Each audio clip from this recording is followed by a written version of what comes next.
Ezekiel chapter 10. And I looked and saw above the expanse, above the heads of the cherubim, the likeness of a throne of sapphire. And the Lord said to the man clothed in linen, Go inside the wheelwork beneath the cherubim. Fill your hands with burning coals from among the cherubim, and scatter them over the city. And as I watched, he went in. Now when the man went in, the cherubim were standing on the south side of the temple, and a cloud filled the inner court. Then the glory of the Lord rose from above the cherubim and stood over the threshold of the temple. The temple was filled with a cloud, and the court was filled with the brightness of the glory of the Lord. The sound of the wings of the cherubim could be heard as far as the outer court, like the voice of God Almighty when he speaks. When the Lord commanded the man clothed in linen, saying, Take fire from within the wheelwork from among the cherubim, the man went in and stood beside a wheel. Then one of the cherubim reached out his hand and took some of the fire that was among them, and he put it into the hands of the man clothed in linen, who received it and went out. The cherubim appeared to have the form of human hands under their wings. Then I looked and saw 4 wheels beside the cherubim, 1 wheel beside each cherub, and the wheels gleamed like a beryl stone.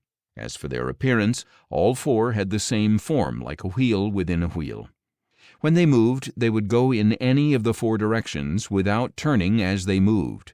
For wherever the head faced, the cherubim would go in that direction, without turning as they moved.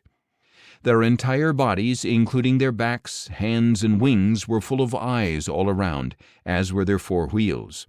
I heard the wheels being called the whirling wheels.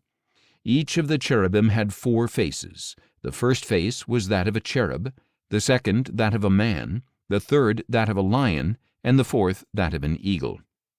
Then the cherubim rose upward. These were the living creatures I had seen by the river Chebar. When the cherubim moved, the wheels moved beside them, and even when they spread their wings to rise from the ground, the wheels did not veer away from their side.